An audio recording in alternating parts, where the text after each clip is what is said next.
오늘은 그 제2주 동양과 서양의 인구 사상과 인구 이론에 대해서 이야기를 하겠습니다.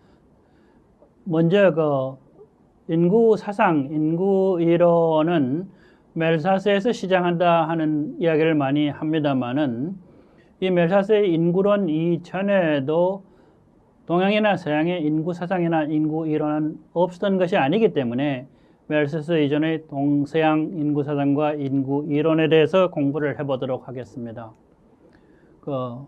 오늘 먼저 강의는 적정 인구가 뭐냐 이런 것에서 시작을 했습니다. 영어로는 optimum population, 최적 인구. 흔히 가장 간단하게 이야기하면 과다 인구도 아니고 과소 인구도 아닌 토지에 대비해 가지고 인구 등의 경제 여건이라든지 국방, 안보 또는 통치 범위 등을 고려한 인구의 규모를 이야기를 하겠습니다. 그러니까 이러한 관점에서 동양에서는 흔히들 이야기하는 중국의 춘추 전국시대 공자와 맹자 육아 사상에서 먼저 인구에 대한 이야기들이 나오기 시작을 했습니다. 중국의 춘추 전국시대, 춘추시대에 하는 거의 100여 나라가 있다가 다시 전국시대에 이르면서 7나라로 어느 정도 경쟁이 축소되는 것입니다. 그러니까 춘추시대에는 주나라가 아주 큰 맹주의 역할을 했는데 주나라의 힘이 전국시대에 이르면서 약화되는 과정이죠. 최종적으로 춘추 전국이 끝이 나면서 중국엔 통일 왕조인 진나라라고 하는 여러분들이 잘 아는 진시황이 탄생하게 되는 겁니다. 공자는 식량 공급이 원활하지 않으면 죽는 사람이 많아지니까 사망률이 올라간다 이 말이죠. 조혼도 영아 사망, 영아라고 하는 건 어린 애가 많이 죽는다.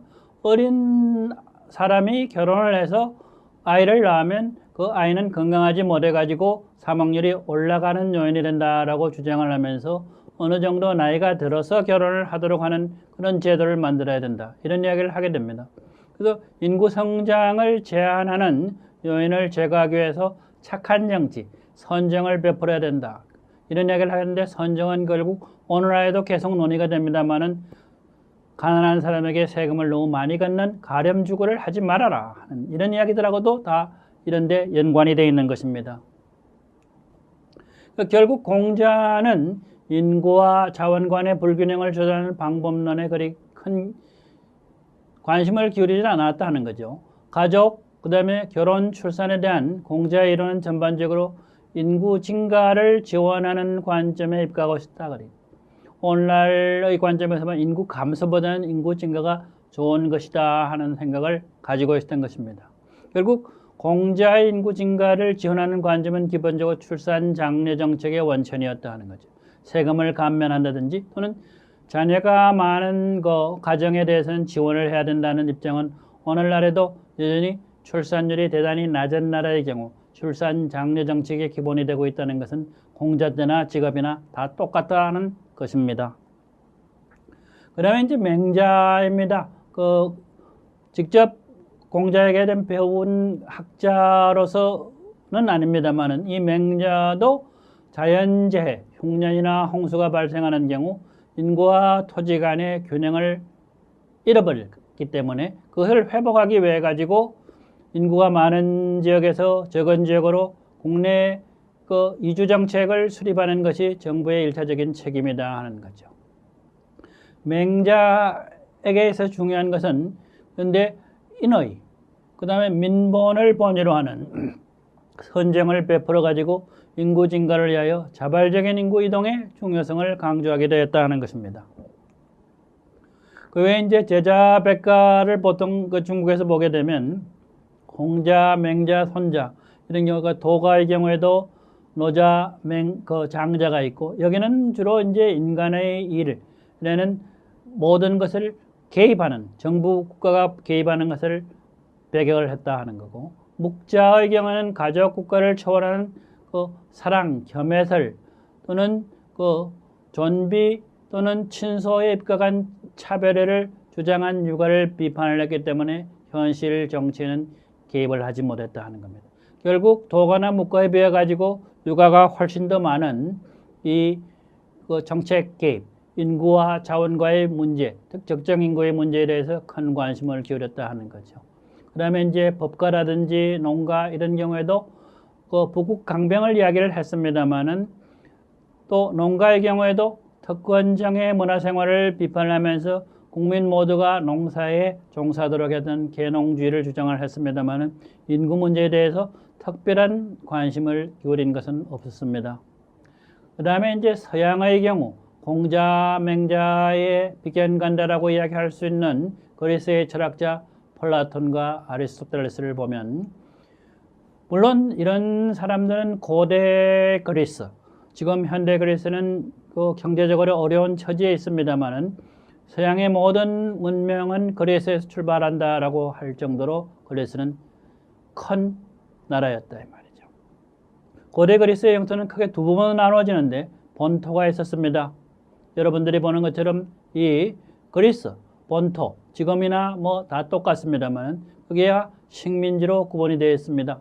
그리스 본토에서 이주민들이 갔던 곳이 바로 식민지다 하는 겁니다.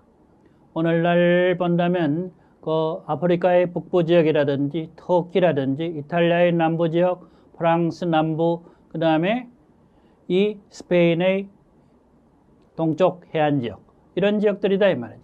그러니까 지중해 지역에 그리스가 아니었던 모든 지역에 식민지를 건설하고 있었다 하는 겁니다. 그러한 사정에서 플라톤은 고대 그리스의 사정을 고려해 가지고 적정 인구를 약 5,049명을 자기의 책에서 정하고 있는데, 공화국이라는 책에 정하고 있는데 시민, 즉 여기서는 남자 그리고 자유인만을 계산을 한 겁니다. 이런 것으로 구성되어지는 국가, 즉 도시국가죠. 이것을 생각을 했습니다. 그 적정 인구의 규모는 5,049명의 남자 자유민으로 구성된 것인데 이것은 여자와 노예를 모두 포함을 하게 되면 6만 명 정도가 된다고 합니다. 그래서 이 플라톤의 경우에는 적정 인구보다 인구가 많은 경우에는 영아, 그 어린애는 죽여야 된다. 또는 식민지 개척을 통해 가지고 과잉 인구를 해소해라.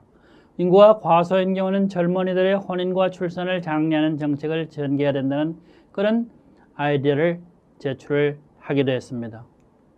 아리스토텔레스의 경우는 플라톤보다 적정 인구의 개념을 더욱더 추상적으로 제시를 했다 하는 거죠. 결국 오늘날 보면 상당히 철학적인 사변적인 생각을 가지고 있었는데 평화롭고 자유롭게 여가를 즐기면서 살 수 있는 인구의 규모를 적정한 인구 규모로 생각을 했다 이 말이죠. 그래서 토지와 재산은 무한정 늘릴 수 없기 때문에 질병과 빈곤의 피해를 줄이기 위해 가지고 인구 억제는 필요하다 이거죠. 그래서 자녀를 버리거나 또는 낙태 인공유산, 물론 그 당시에는 과학적인 방법이 없었습니다만 원시적인 방법이라도 낙태를 해서 인구 억제를 해야 된다라는 생각을 가지고 있었던 겁니다. 그 다음에 이제 그리스 시대를 거쳐가지고 로마 시대로 접어들게 되는데 이 시기에는 그 인구에 관련된 어떤 사상 이념을 제시했던 사람은 마르쿠스 키케로와 아우구스투스 황제가 있었다 하는 겁니다. 로마 시대는 보면 로마 시대는 세계 제국, 즉 도시국가가 아닙니다. 그 대제국을 건설하기 위해 가지고 군사적 목적 때문에 인구 증가의 필요성이 대단히 강조가 되었다 하는 겁니다. 그리스 시대의 그 자녀나 여성의 공유를 이상을 하는 플라톤의 사상과는 다르게 그 로마 시대는 일부일처제를 강조를 하게 됩니다. 그러니까 혼인을 하지 않거나 자녀가 없는 가족에 대해서는 국가 혜택을 중단해라 또는 조세 등 징벌적인 수단을 동원해서라도 자녀를 낳게 해라 해서 대제국을 건설한 로마 공화정 또는 제정의 정치 목적에 부합되게 인구 정책을 운영을 했다는 겁니다. 그 다음에 이제 로마 시대를 거치나 초기 이제 그 중세 기독교의 사상을 보면 기독교는 또한 일부 다처제라든지 그러니까 일부 일처제를 옹호했다 이거죠. 이혼, 낙태, 영아살해, 자녀유기 등을 비난을 하고 순결과 금욕에 대한 그 찬사를 보내면서 인구 문제를 윤리적, 도덕적인 관점에서 판단을 하게 됩니다. 어떤 기독교 사상가들은 독신을 궁핍과 빈곤의 해소 방법으로 생각을 했는데 이것은 나중에 멜사스의 생각과 유사하게 됩니다. 결국 기근이라고 하는 것은 여러분들 잘 알겠지만 그 식량 부족이 아주 심하게 나타난 것이 기근입니다. 역병, 질병이죠. 그 전염병인데 전쟁 등의 요인이 과잉 인구를 줄이는 데 기여한다고 주장을 하였지만 전반적으로 기독교 사상가들은 인구 증가를 옹호하는 방향으로 이념을 전개를 했다 하는 겁니다. 그 다음에 이제 그 기독교의 세계, 흔히들 말합니다만은 기독교의 세계와 이슬람의 세계가 큰 대립을 이루고 있다라고 얘기를 하는데 그 1300년대 이후, 그러니까 이슬람의 세계는 이번 칼둔이라고 하는 철학자가 있었습니다. 이 이슬람의 철학자, 정치가로서 전통사회의 정치사회적인 상황을 통찰하는 여러 가지 아이디어를 제시를 했는데 이 사람의 생각 중에 중요한 것은 국가이론이라든지 문명의 사이클입니다. 특히 흥하고 망하고 또는 성쇠죠. 그 라이스 앤 폴에 관한 이론을 제안을 합니다. 이 사람은 그 튀니스에서 출생을 해가지고 지금 현재 이집트의 카이로에서 사망을 하게 되는데 이 북부 아프리카의 모로코 지역이라든지 스페인 그리고 다마스커스를 여행을 합니다. 그의 다양한 경험은 문명의 흥망성쇠를 그 집단 감정이죠. 그룹 센티멘트라든지 집단 관계에서 어떻게 그 주도되느냐 하는 것을 설명하는데 큰 도움을 주었다라고 이야기를 할 수 있습니다. 그 이제 이슬람 사상과 관련해서 이번 칼둔은 인구 증가와 과밀 인구는 분업, 효율적인 그 자원 이용을 가져올 수 있기 때문에 국방이나 안보 문제가 해결되면 주민의 생활 수준 향상에 긍정적으로 기여를 할 수 있다라고 봅니다. 그 다음에 인구도 흥망성쇠를 반복을 하면서 경제적인 번영의 시대에는 사망률이 줄어들고 출산율이 늘어난다 이거죠. 그래서 인구가 증가한다 이거죠. 또 경제적인 번영의 여파로서 사치나 조세가 증가하게 되고 이 때문에 경제는 다시 한번 후퇴하게 되면서 그 경우에 사망률이 늘어나고 출산율이 줄어들어 인구 전체의 크기가 감소하는 인구도 한 번은 증가를 하다가 감소를 하는 이런 어떤 사이클을 거리게 된다는 주장을 하게 됩니다. 그 다음에 이러한 그 기독교와 이슬람 세계의 중세장을 거치면서 서양에서는 이 절대주의 사상과 관련해서 중상주의 시대가 출현하게 됩니다. 프랑스의 경우는 꼴베르 하는 사람이 나오게 되는데 중상주의자 꼴베르는 프랑스의 재무장관으로서 20년 동안 근무를 하면서 프랑스의 대외 무역을 증대시키기 위해서 엄청난 노력을 합니다. 당시 프랑스 정부는 경제 개입을 강화해가지고 수출 증대를 도모를 하였으며 보호무역입니다. 이 보호무역을 도입을 하고 수입 억제와 수출 증대 정책을 수립을 하게 되죠. 모든 산업은 길드와 또 독점의 형태로 편성이 되면서 국가가 각종 법령을 제정을 하여 상품 생산에 대한 방침을 정하였다 하는 겁니다. 이 중상주의 사상의 경우에는 상업을 중시하는 그 세계 경제와 무역의 총량이 불변이라는 가정 아래 자본의 공급에 의해서 국가가 번영을 일으킬 수 있다는 경제이론인데 역사적으로 15세기에서 18세기까지 유럽의 국가들에서 채택되었던 국내 산업의 보호, 해외 식민지 건설 등을 핵심 내용으로 하는 경제 정책을 주로 중상주의라 그런다 이 말이죠. 이 중상주의를 경제 그 체제와는 별개의 것으로 파악하는 일부 학자도 있지만은 대부분 중상주의를 초기 자본주의와 동일한 것으로 보는 경향이 있습니다. 이 중상주의 사상의 경우에 그 1차적인 목표는 뭐냐? 국가의 부와 권력, 특히 이제 화폐와 귀금속의 충족이 대단히 중요합니다. 이 화폐와 그 금이라든지 은과 같은 귀금속을 축적을 하는 것이 정책의 1차적인 목표다 하는 겁니다. 국가의 부와 권력을 극대화하는 방법은 국내적으로 제조업을 발전시키는 것이고 대외적으로는 해외 무역을 장려하는 것이다 이 말이죠. 중상주의 사상 체계에서 결국 뭐가 중요하느냐? 인구의 총수가 중요합니다. 그 인구의 그 구성 요소들의 그 질, 그 오늘날 말하는 인적 자본, 그 교육을 많이 받았느냐 적게 받았느냐 하는 것은 인구의 총수가 대단히 중요하고, 이것을 통해 가지고 국부를 증대시키는 이야기들을 많이 하게 됩니다만은 독자적인 인구 이론이 별도로 존재하지 않았다는 문제점이 있었다 이 말이죠. 결국 이 중상주의 사상은 그 일반적으로 인구 총수를 늘리기 위하여 거대한 국가와 해외 팽창이라든지 식민지 건설을 강조하게 됩니다. 그래서 식민지 개척을 하게 되고, 그 식민지에 자국의 그 시민들을 보내가지고 거기에 귀금속이나 또는 여러 가지 자원들을 가져오게 됩니다. 그래서 국내적으로는 인구를 늘리기 위하여 혼인과 대가족을 장려를 하게 되는 거죠. 그 다음에 이민 유입, 특히 숙련 노동자의 유입은 촉진을 시키고 국내 산업을 촉진할 수 있는 여러 가지 방법을 생각을 해냅니다. 그 다음에 이제 케네라고 하는 이제 중농주의자들로 있는데, 이 경우도 이제 보면 그 제조업보다 농업이 국가 발전에 더욱더 중요한 지위를 차지한다고 주장을 하면서, 중농주의는 식량 생산이 충분하지 않으면 인구 성장이 제약될 수 있다고 생각하기 때문에 인구 성장이 바람직하긴 하지만 중상주의와는 달리 식량 생산의 상한선을 벗어나는 인구 증가는 국가 전체의 안정이나 발전의 위험 요소가 될 수 있다라고 주장을 하면서 인구의 무한 증가는 약간 반대를 하게 됩니다.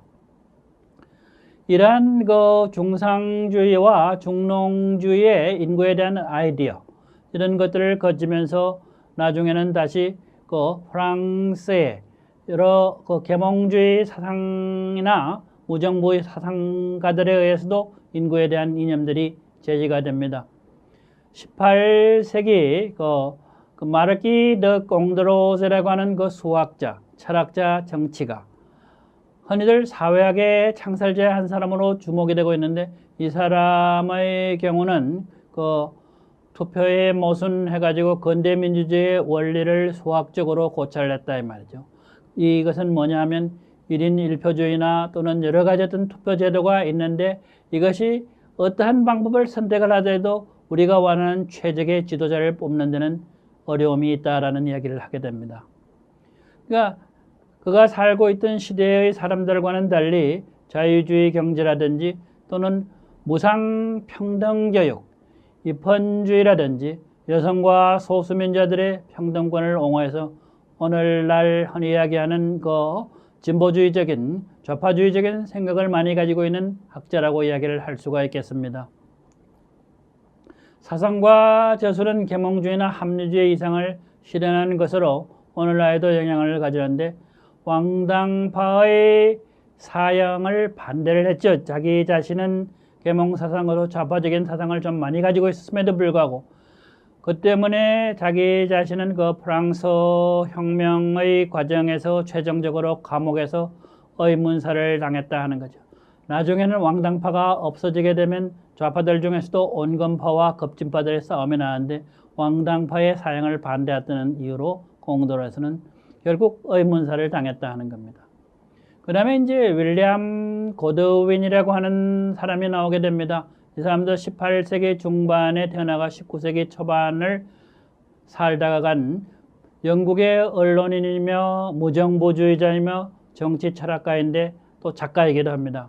여러분들이 잘 알고 있는 그 메리 셸리, 프랑켄슈타인이라고 하는 그 어린아이들이 많이 읽는 이 작품 소설의 작가이기도 합니다. 이 여권운동가 메리 울스톤크라프트의 남편이기도 한데, 이 사람의 경우는 정치적인 정의를 사회 현실의 도덕성과 진실성의 원칙을 채택하는 것이라고 보고, 정부나 권력은 인간의 초심과 배치되었고 부패하기 마련이라고 주장하면서 반국가적인 무정부주의를 옹호하는 이론을 전개를 하게 됩니다. 결국 이 고드윈이나 앞에서 말했던 꽁드로세와 같은 사람들은 사실 계몽주의적인 사고, 오늘날 말하는 좌파적인 어떤 사고를 가지고 있는 사람으로서 상당히 인구 문제는 자연적으로 쉽게 해결될 수 있다고 보는 경향이 있었습니다. 그 19세기 그 계몽주의 사상, 이거 전체를 보면 결국 뭐냐 하면 인간의 완전성이죠. 인간도 신과 마찬가지로 완전해질 수 있다고 보는 겁니다. 계몽 사상은 서양 중세원들에게 신을 없애버리고 신의 자리에 인간을 넣었다 이 말이죠. 특히 인간은 합리성을 가지고 과학 기술의 만능적인 어떤 지식을 활용함으로 해가지고 신의 지위에 오를 수 있다 하는 생각을 가지고 있었다. 결국 공드롯이나 고도빈의 경우는 인간은 하루에 반 시간만 일해도 의식주는 물론 여타의 기본 욕구를 충족시킬 수 있는 시대가 올 것이라고 본 거다 이 말이죠. 그래서 계몽주의 사상의 경우 인간의 풍요로움이 과잉인구 문제를 저절로 쉽게 해결할 거라고 본다 이 말이죠. 결국 뭐냐 하면 인간의 합리적인 사고 능력이 무절제한 출산이나 과잉인구 문제를 자동적으로 해결할 수 있을 것이라고 생각을 했기 때문이다 하는 겁니다. 그 계몽 사상가는 또한 뭐냐 하면 인간의 불평등과 범죄 등의 모든 악은 당시 사회제도가 만들어낸 것이다 이 말이죠. 인간은 완전하다 이 말이죠. 인간이 합리적이다 이 말이죠. 궁극적으로 이 사회제도 악을 통제하는데 아무런 문제가 없다 이거지.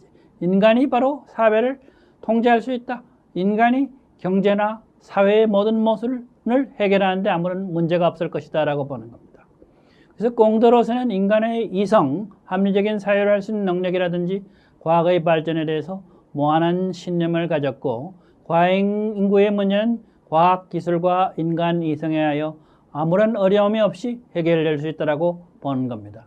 물론 이러한 계몽주의, 공도로서나 또는 고도빈의 사상은 나중에 마르크스가 인구론을 펴면서 심한 비판, 독설적 비판의 대상이 되기도 합니다. 다음으로 이 서양 그리고 동양의 어떤 인구 사상에 대해서 우리나라의 경우에도 전통적인 어떤 인구 이념이 있다고 하는 것을 강조할 필요가 있습니다. 특히 이제 우리나라의 경우는 우리나라의 육아 사상 중에서도 보면 공자, 맹자의 이념이 조선시대의 어떤 국교로 정해지면서 유교적 가치가 강조가 되었죠.